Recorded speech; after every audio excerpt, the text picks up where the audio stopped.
देखिए, राजकुमार भाटी जी के बारे में मैं क्या कह सकता हूँ, वही बड़े प्रवक्ता हैं, बड़े, हाँ भाई बड़े प्रवक्ता हैं और बड़े बुद्धिजीवी हैं, तो उनके बारे में क्या कहें। उन्होंने जो कहा सही कहा। देखिए, मैं उस पर कोई टिप्पणी नहीं कर सकता, वो उनकी व्यक्तिगत राय है। ना तो मैं उनके पक्ष में कुछ कहूँगा, ना मैं उनके विपक्ष में कुछ कहूँगा। इस तरह के विवादों में ना तो मैं पढ़ता हूँ और ना इस तरह के बहस में मैं हिस्सा बनना इस बयान को छोड़ के तो उन्होंने सब ठीक कहते थे पहले समाज नहीं। देखिए, हर व्यक्ति में, समाज में तमाम तरह की कुरीतियाँ होती हैं, ठीक है, तमाम अच्छी और बुरी बातें होती हैं समाज में, लेकिन ज़रूरी नहीं है कि हर बात को पब्लिक डोमेन पे रखा जाए। बहुत सी बातें ऐसी होती गलती हैं। कर दी राजकुमार। नहीं, मैं ये नहीं कह सकता कि उन्होंने गलत किया या सही किया, वो उनकी अपनी व्यक्तिगत राय है।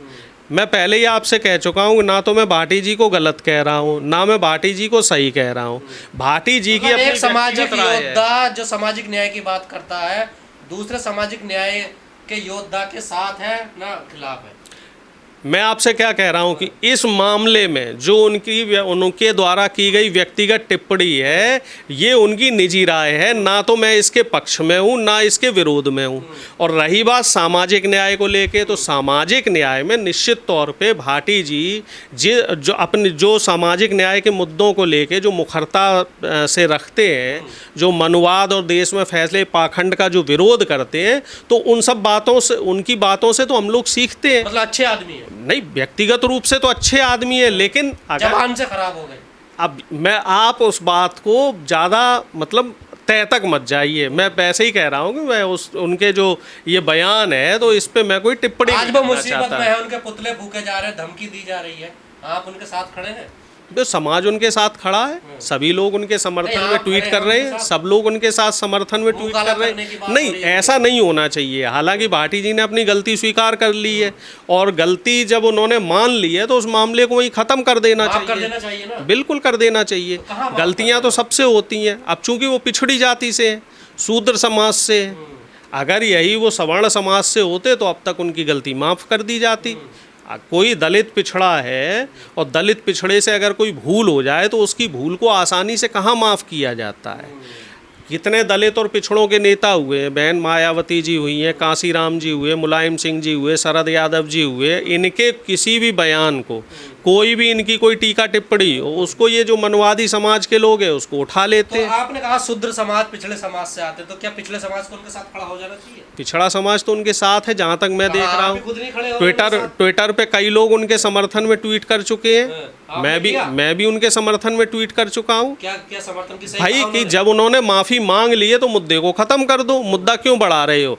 अगर किसी व्यक्ति से गलती हुई और वो व्यक्ति अपनी गलती मान रहा है, मामला ख़त्म करो। जब हम लोग प्रधानमंत्री मोदी की 85 गलती को माफ़ कर सकते हैं, तो राजकुमार भाटी जी हैं, किसी संवैधानिक पद पे थोड़ा ही हैं। ये तो एक आम सामाजिक कार्यकर्ता के तहत इन्होंने कोई बात कही और इनके मुंह से अगर मान लीजिए कोई लोकोक्ति मुहावरा कोई गलत निकल गया और उनको उस बात का एहसास हो गया, अगर एहसास हो गया और वो अपनी गलती मान रहे हैं, तो उस बात को ख़त्म कर देना चाहिए। लेकिन अब दिक्कत यहाँ पे ये है कि बीजेपी और जो तमाम मनवादी लोग, विचारधारा के लोग हैं, ये लोग इस बात का मुद्दा बनाना चाह रहे हैं। ये लोग ये चाहते हैं कि कोई दलित और पिछड़े समाज का व्यक्ति आगे ना बढ़ जाए, कहीं आगे ना निकल जाए, कहीं बड़ा नेता ना बन जाए। तो इस वजह से ये लोग दलित और पिछड़ों के नेताओं का चरित्र हनन करते हैं। तमाम कहावतें बनी हुई हैं, बनती हैं, उसका कभी कोई मुद्दा नहीं बनता। वो किसने बनाई? चाहे वो जाटव समाज हो, यादव समाज हो, गुर्जर समाज हो, तमाम जो समाज के लोग हैं, इवन मैं तो कहता हूँ जो स्त्रियां हैं, महिलाओं को लेके तमाम बातें बनी है। जैसे ये कहावत कही गई है, त्रिया चरित्रों न जाने देवम कुतो मनुष्या। तो इस पे तो आप सीधे सीधे नारी जाति पे आप कटाक्ष कर रहे हैं। तो ये कहावतें, ये लोकोक्तियाँ, ये किसने बनाई हैं? ये जो संभ्रांत समाज के, जो कुलीन वर्ग के लोग ऊपर बैठे हुए हैं, मनवादी व्यवस्था के लोग जो समाज में बैठे हुए हैं, इन्हीं लोगों ने इस तरह के कटाक्ष बनाए हैं। देखो, सरकार अगर चाहती तो इस तरह की परीक्षाओं में कोई धांधली गड़बड़ी नहीं होती। ये नीट की जो परीक्षा है, देश की सबसे प्रतिष्ठित परीक्षा मानी जाती है, और इसमें दोबारा धांधली हुई है। अभी 2024 में पर्चा लीक हुआ था, अब 1 साल छोड़ के फिर पर्चा लीक हो गया। और धर्मेंद्र प्रधान जब से शिक्षा मंत्री बने हैं उनके कार्यकाल में लगातार 2 बार इस तरह की घटना हो गई। तो इससे एक बात बिल्कुल हमें साफ ये समझ में आ रही कि धर्मेंद्र प्रधान अपने काम पे ध्यान नहीं दे रहे, रीलबाजी कर रहे हैं। और दूसरी बात ये है कि प्रधानमंत्री मोदी की जो भी नीतियाँ शिक्षा को लेके हैं, खास तौर से शिक्षा को लेके, वो सारी की सारी फेल हो चुकी हैं। और तीसरी बात, राजस्थान के शिक्षा मंत्री का बयान बड़ा ही गैर जिम्मेदाराना है। राजस्थान के शिक्षा मंत्री ये कह रहे हैं कि ये छोटी घटना है। अगर आप छात्रों के भविष्य के साथ खिलवाड़ कर रहे हैं, वो सालों साल तैयारी करते हैं, दिन रात एक कर देते हैं, और दिन रात एक करने के बाद किसी परीक्षा को के लिए तैयारी करके उसका पर्चा देते हैं, पेपर देते हैं, और बाद में जब उन्हें मालूम पड़े कि साहब आपका पर्चा लीक हो चुका है, और जो नकल करने वाले लोग हैं, जो भ्रष्ट तंत्र के लोग हैं, वो पैसे देकर पेपर खरीद लाए हैं और पैसे देकर ही वो उत्तीर्ण हो जाएंगे। सरकार पेपर लीक करवाती है, एनटीए करवा रहा है। सरकार और एनटीए कोई अलग अलग संस्था नहीं है। सरकार के लोग ही एनटीए में बैठे हैं और सरकार के अनुमोदन से बैठे हैं। सीबीआई में कोई नियुक्तियां होती हैं सरकार की मर्जी से होती हैं, ईडी में नियुक्तियां सरकार की मर्जी से हो रही, चुनाव आयुक्त सरकार की मर्जी से बन रहे। तो एनटीए में जो लोग बैठे हुए हैं तो वो कोई सरकार की गैर मर्जी के नहीं बैठे हैं।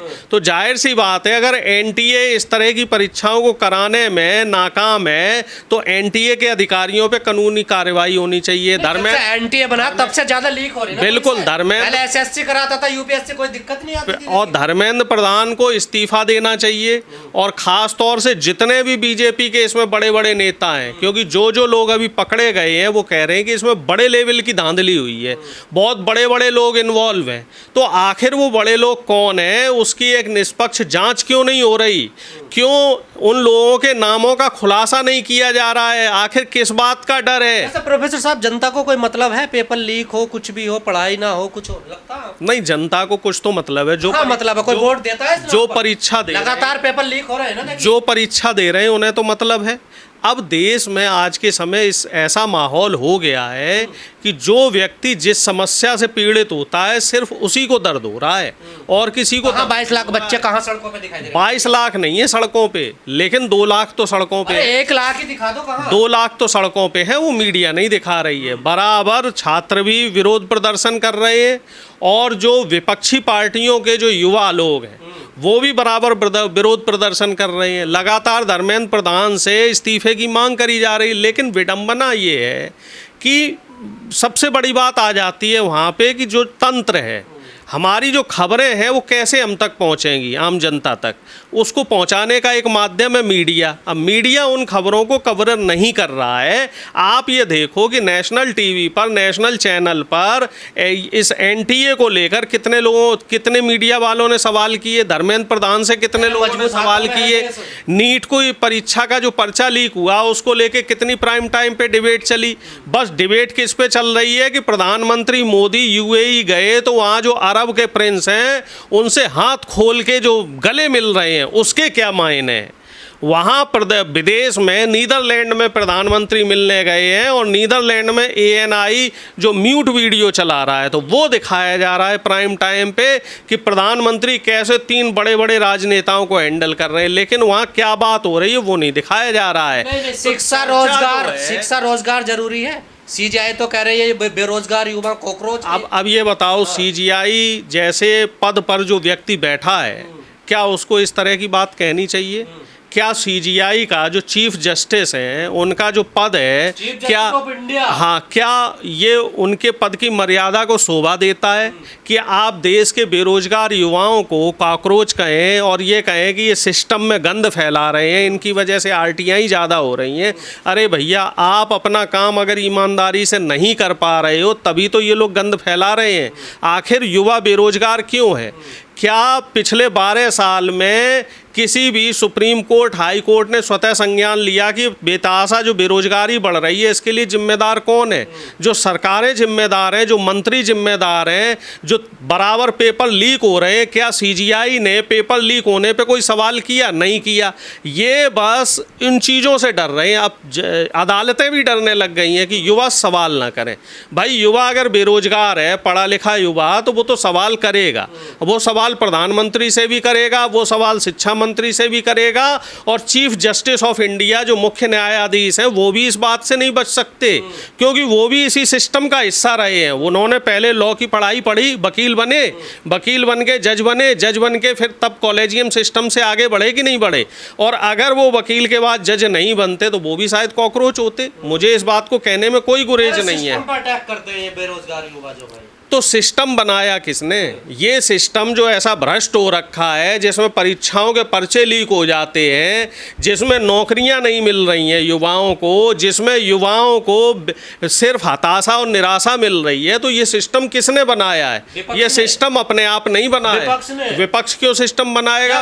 विपक्ष के कितने लोग हैं इस सिस्टम में? राहुल गांधी तो बराबर इस बात को आवाज उठा रहे हैं। ट्विटर पे नहीं, जमीन पे भी, जमीन पे कांग्रेस के नेता तमाम बराबर सड़कों पे हैं। विपक्ष के, समाजवादी पार्टी के भी तमाम नेता सड़क पे हैं। नहीं, अब देखो, अब मीडिया उस चीज को नहीं दिखाएगी तो क्या सच झूठ हो जाएगा? आज से जब से पर्चा लीक हुआ है पूरे 7 दिन, 22 लाख बच्चों का भविष्य खतरे में है। लगातार पेपर लीक हो रहे हैं। अरे श्रीमान जी, आप जरा आंखें खोल के देखो। जो आप जैसे मीडिया के लोग हैं, आप लोग भी कहीं ना कहीं डरते हो कि हम सरकार के खिलाफ दिखाएंगे, हम विपक्ष की खबरों को कवर करेंगे तो कहीं हमारे चैनल ना बंद कर दिए जाएं। तो ये मजबूरी है, ये मीडिया की मजबूरी है। आज भी जंतर मंतर पे प्रदर्शन हो रहा था, कल भी हुआ, परसों भी हुआ। लगातार बार बार मैं आपको सोशल मीडिया पे वो वीडियो दिखा सकता हूँ कि जो प्रदर्शन युवा कर रहे हैं, एनएसयूआई के युवा कर रहे हैं, यूनिवर्सिटियों के प्रदर्शन कर रहे हैं। पुलिस नहीं प्रदर्शन करने दे रही है, पुलिस लाठी चार्ज करके उन युवाओं को जेल के सलाखों में डाल रही है। अब ये सरकार इतनी डर गई है कि अगर कहीं 150 युवा इकट्ठे हो जाएं, 150 विपक्ष के लोग इकट्ठे हो जाएं, तो पुलिस उनको 1 घंटे इकट्ठे रहने नहीं देती है। राहुल गांधी, प्रियंका गांधी बड़े नेता है ना सड़क पे, आ रहे हैं, आएंगे सड़क पे, जनता जानेगी, आएंगे, धीरे धीरे माहौल बनेगा।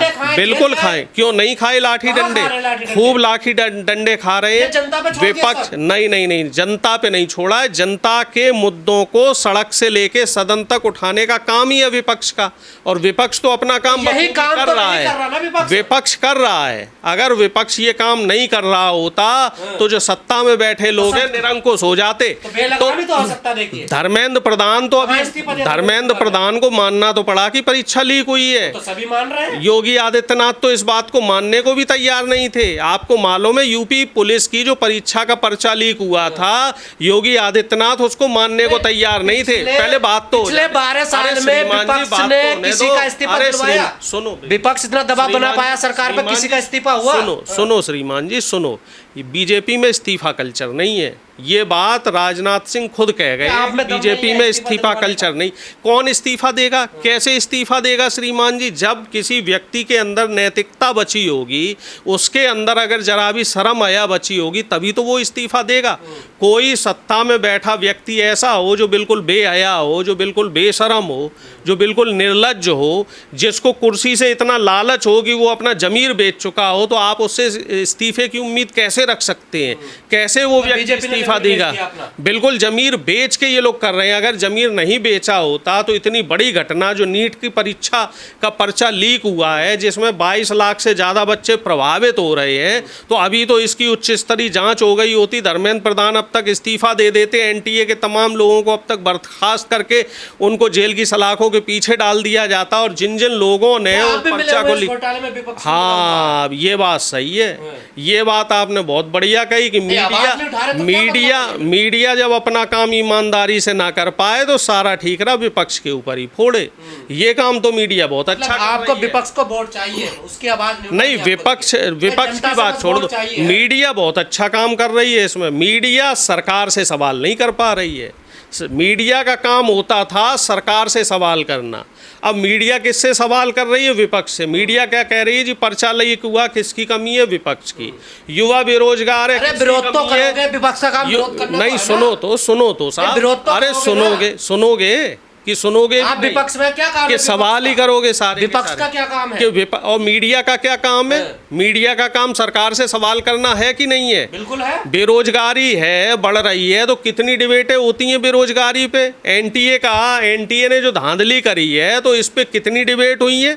मीडिया के एक चैनल पे बता दो कि किसी ने सरकार को और एनटीए को जिम्मेदार ठहराया हो, धर्मेंद्र प्रधान से इस्तीफे की मांग करी हो। विपक्ष तो अपना काम ईमानदारी से कर रहा है, लेकिन दुख की और शर्म की बात यह है कि मीडिया के जो लोग हैं वो लोग सिर्फ विपक्ष से ही सवाल पूछ पा रहे हैं।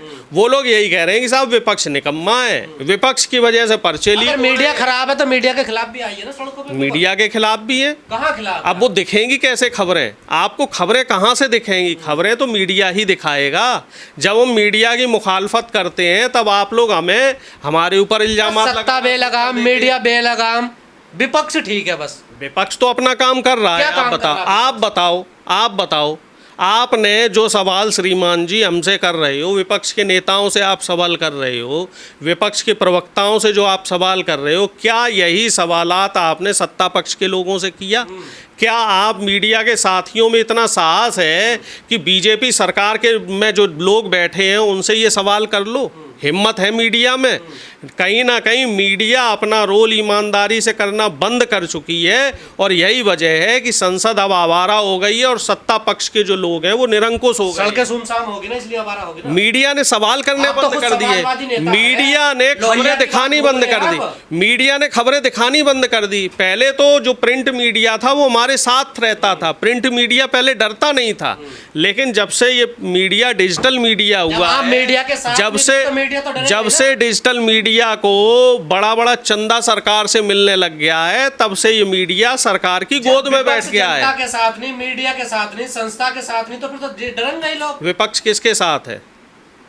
बताइए श्रीमान जी, विपक्ष किस, आप बताइए ना किसके साथ है? आपके हिसाब से विपक्ष किसके विपक्ष साथ अपने है? आप को बचाता फिर रहा बस। हाँ, ये बात सही कह रहे हैं। अगर विपक्ष को अपने आप को बचाना होता तो ये जो तमाम SIR के मुद्दे, जो ये नीट का मुद्दा, बेरोजगारी का मुद्दा, भ्रष्टाचार का मुद्दा, जो प्रधानमंत्री ने अभी डीजल पेट्रोल को लेके बात कही कि आप डीजल पेट्रोल का कम यूज करो, सोना ना खरीदो, विदेश यात्राएं ना खरीदो, तो विपक्ष ये मुद्दे नहीं उठाता। विपक्ष तो बेवकूफ़ है, ये जो तमाम मुद्दे उठा रहा है ये अपने आप को बचाने के लिए उठा रहा है। नहीं, ये मुद्दे हम विपक्ष, समझा पाए जनता को? जनता समझ रही है, जनता समझ रही, तभी तो 240 पे रुक गए, तभी तो 240 पे रुक गए। जनता अगर नहीं समझती तो ये 400 पे पहुंच जाते।